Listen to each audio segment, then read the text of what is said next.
Em nome do Pai, do Filho e do Espírito Santo. Amém. Que bom que você está aqui comigo neste momento, por meio da nossa página no YouTube, o canal Padre Alisson Parra Oficial, para juntos partilhar a palavra que Deus hoje destina aos nossos corações e ao coração de toda a nossa Santa Igreja. Desde o 17º domingo do tempo comum, ou seja, 2 semanas, o ano litúrgico B, dedicado a São Marcos, fez uma interrupção, uma breve interrupção, para inserir o capítulo 6 do Evangelho de João, que é o capítulo conhecido sobre o discurso em relação ao pão da vida. Jesus que se declara como pão da vida descido do céu. No 17º nós vimos o relato da multiplicação dos pães. Depois, semana passada, Jesus fez um convite às pessoas irem até ele num gesto de fé. Ele se autodeclarou diante da multidão como o pão que dá a verdadeira vida. E agora nós temos alguns dos adversários de Jesus que aparecem no relato evangélico. O que João tem construído aqui para nós, o que nós podemos tirar para a nossa vida nesse aprendizado? Final de semana passada, o evangelho terminou no versículo 35, Jesus se autodeclarando: Eu sou o pão da vida, quem vem a mim nunca mais terá fome, o que crê em mim nunca mais terá sede. Eu havia dito para vocês que, na realidade, essa afirmação de Jesus no evangelho de João nos aponta para uma realidade escatológica, ou seja, dos últimos tempos, à luz de Isaías capítulo 55, de 1 a 3, Provérbios 9, 5, Eclesiástico capítulo 15, versículo 3, ou Eclesiástico capítulo 24, versículo 21, em que a própria sabedoria divina personificada prepara para os homens um banquete e os convida a experimentar as suas delícias. Ou seja, no final dos tempos era prometido que todos, inclusive os pobres, haveriam de ser alimentados por Deus. Só que agora esse alimento não é mais o pão material, que é o maná, que os nossos pais no deserto comeram e morreram. Agora esse pão é o próprio pão da sabedoria, é o pão da palavra de Deus, é a própria Torá que se fez carne, ou seja, é o próprio Senhor Jesus Cristo. Então o Evangelho de João não foi escrito para pessoas que começam a caminhada da fé, mas aqueles que já estão iniciados, já fazem parte da comunidade e são chamados do material a aprofundarem-se na dimensão espiritual da mensagem cristã. Hoje o Evangelho começa no versículo 41, portanto pula alguns versículos. Se você olhar na sua Bíblia, esses versículos que antecedem o Evangelho de hoje, que nós não os escutaremos, nos dizem exatamente isso, que Jesus veio para fazer a vontade daquele que enviou. E qual que é essa vontade do Pai? Por que o Pai envia Jesus? Para que todos possam ser ressuscitados no último dia. Então a vontade de Jesus é nos dar a vida eterna, que consiste, como nós veremos no capítulo 17 de São João, no versículo 3, em conhecer o Pai e aquele a quem enviou. Nesse sentido, então, dentro da ótica joanina, a vida eterna não começa quando nós morremos, longe disso. A vida eterna começa já aqui, agora, já agora, por meio da fé. Já agora, por meio da fé e do seguimento a Jesus, nós somos transformados em novas criaturas, nós somos iniciados no mistério da fé, nós nos unimos a Jesus no mistério de sua paixão, morte e ressurreição. Vamos então agora adentrar no evangelho de hoje e eu vou apenas destacar alguns elementos. O meu objetivo aqui não é ficar fazendo exegese ou grandes análises bíblicas, porque o mais importante é você levar uma mensagem para sua casa. O objetivo aqui é ser um canal de divulgação teológica, divulgação bíblica, e ajudar as pessoas, inclusive as mais simples, a degustarem a riqueza da palavra de Deus. Então, nós podemos aqui ver uma contraposição entre o convite que Jesus fez, no versículo 35 do último domingo, Jesus que nos convidava a ir até ele e a ter fé em relação à murmuração. O versículo, por exemplo, 41, que o evangelho hoje inicia, os judeus murmuravam então contra ele porque disseram: Eu sou o pão descido do céu. E diziam: Esse não é Jesus, o filho de José, cujo pai e mãe nós conhecemos? Os judeus aqui dentro do Evangelho de João, nós temos que entender o contexto que esse evangelho foi escrito. Nós estamos por volta do ano 90, a comunidade cristã já está separada do judaísmo oficial, então aqui na realidade a categoria de judeus sempre aparece dentro do Evangelho de João com um ar negativo, ou seja, como os adversários de Jesus que são incapazes de acolher o mistério da encarnação. Qual que é a murmuração? Qual que é o grande escândalo? Qual que é a grande a falta de fé aqui na ótica joanina? É não acreditar que Jesus é o enviado do Pai. E o elemento que escandaliza nessa pergunta que nós vemos nos personagens denominados judeus é o fato da origem humana de Jesus, ou seja, a sua natureza humana. Como alguém que nós conhecemos a família, pode se considerar o pão descido do céu. Lembramos que o pão descido do céu, o pão que foi dado pelo Pai, foi o maná no deserto. Só que aqui ele assume uma outra característica. O pão descido do céu agora é uma pessoa, é a própria palavra de Deus que se fez carne. João 1,14. O verbo divino se fez carne e habitou entre nós. Então, o escandaloso para os judeus é a dimensão humana de Jesus. Esse é o grande empecilho que os leva a murmurar. A murmuração é alguma característica do povo de Israel. Nós vimos na primeira leitura semana passada que dentro da dinâmica dos desafios, das dificuldades do deserto, manifesta uma falta de fé. Então, João está falando, essa não é a atitude da comunidade cristã, porque nós somos chamados a acolher quem é Jesus, verdadeiro verbo de Deus que se fez carne e habitou entre nós. E Jesus então retoma esse diálogo a partir do versículo 43 e fala exatamente que a fé ela é fruto de uma atração que o Pai realiza na nossa vida. Nós somos atraídos pelo Pai para reconhecermos que Jesus é o verdadeiro enviado.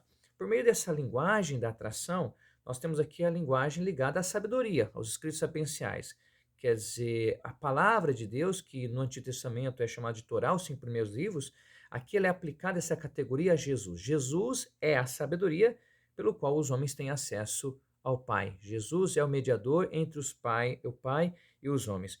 E aí o versículo 46 mostra exatamente essa conotação quando afirma não que alguém tenha visto o Pai, só aquele que vem de junto de Deus viu o Pai. Ou seja, Jesus é o revelador, Jesus é o exegeta, Jesus é aquele que destrincha para a humanidade o mistério de Deus. E esse conhecimento que Jesus, enquanto sabedoria do Pai, ele não é um conhecimento teórico, não é para ficar nos dando um conhecimento apenas intelectual, mas é um conhecimento prático. Jesus é aquele que instrui na sabedoria do alto um caminho existencial que nos leva até o Pai. Aqui nós vemos esse processo da instrução que era aplicada à Torá no livro de Baruque, por exemplo, a Torá que é dentro das categorias do Antigo Testamento, os seus símbolos é a água, é o pão. Nós temos vários elementos que nos ajudam simbolicamente a compreender isso.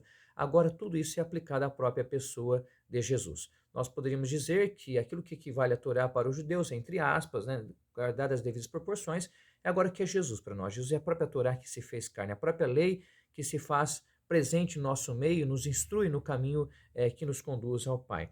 E aqui nós temos uma dinâmica do caminho, que isso é aplicado, essa categoria é aplicada à própria Torá. O Salmo 1 e tantos outros salmos mostram que a lei, a Torá é um caminho da vida. Tanto é que o pecado é desviar-se do caminho. O pecado é você desviar-se da palavra de Deus.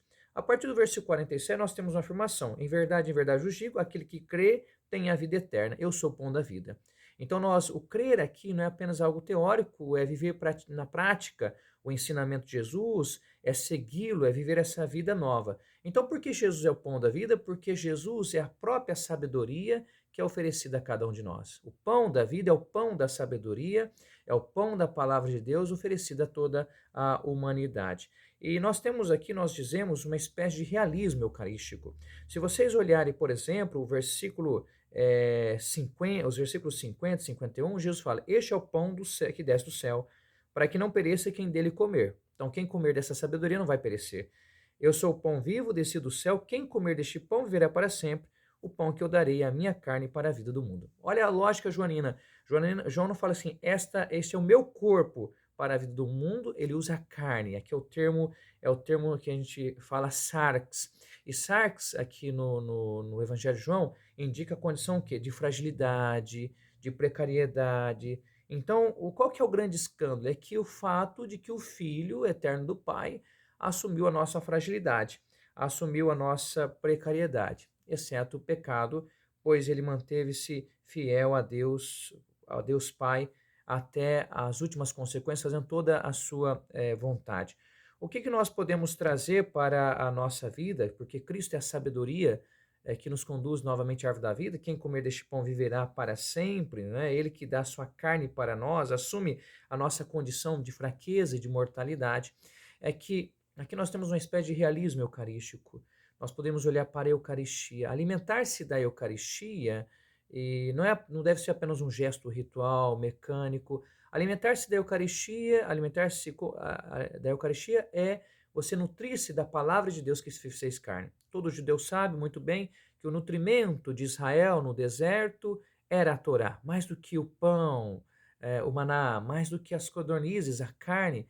Aquilo que nutriu Israel na sua caminhada para a terra prometida era a instrução de Deus. Tanto é que Deus dá essa palavra no Monte Sinai para Moisés. A mesma realidade nós vemos na primeira leitura. Elias, que deprimido por causa que perseguiu por Jezabel e Acabe, ele é alimentado por Deus. Levanta-te e come que o caminho é longo. Então a Eucaristia é esse alimento, essa força que nos conforma à vida de Jesus, que nos faz um com Ele, nos faz estar por Ele e nos faz estar com Ele.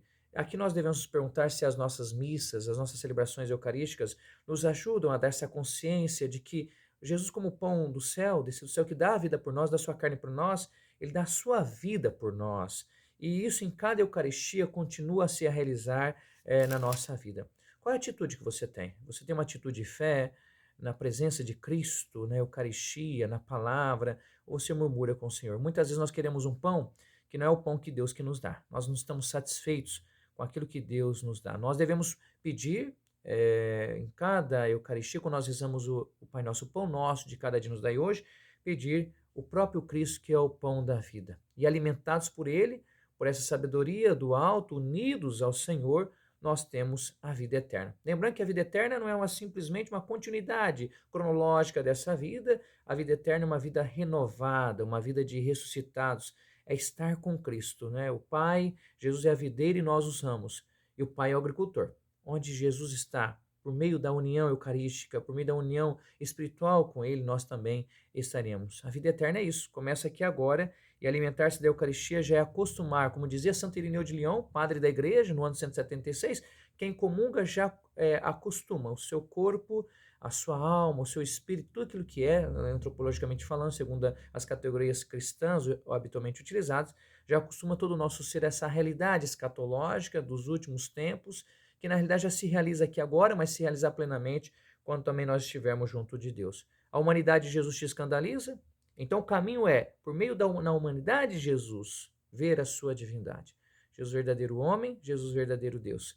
Então que a gente possa, de fato, não murmurar, ir até Jesus, sermos alimentados por Ele, instruídos pelo Evangelho, para que reconheçamos que Ele é o pão, né? Como ele fala, quem comer deste pão viverá para sempre, o pão que eu darei é a minha carne para a vida do mundo. Sejamos fiéis ao mistério eucarístico, sejamos agradecidos, porque nós não caímos na murmuração, na falta de fé, mas acreditamos que Jesus é o Salvador do mundo. Boa celebração neste final de semana, que você possa comungar com essa consciência e valorizar o mistério eucarístico que nos é renovado e oferecido a cada um de nós em cada Santa Missa.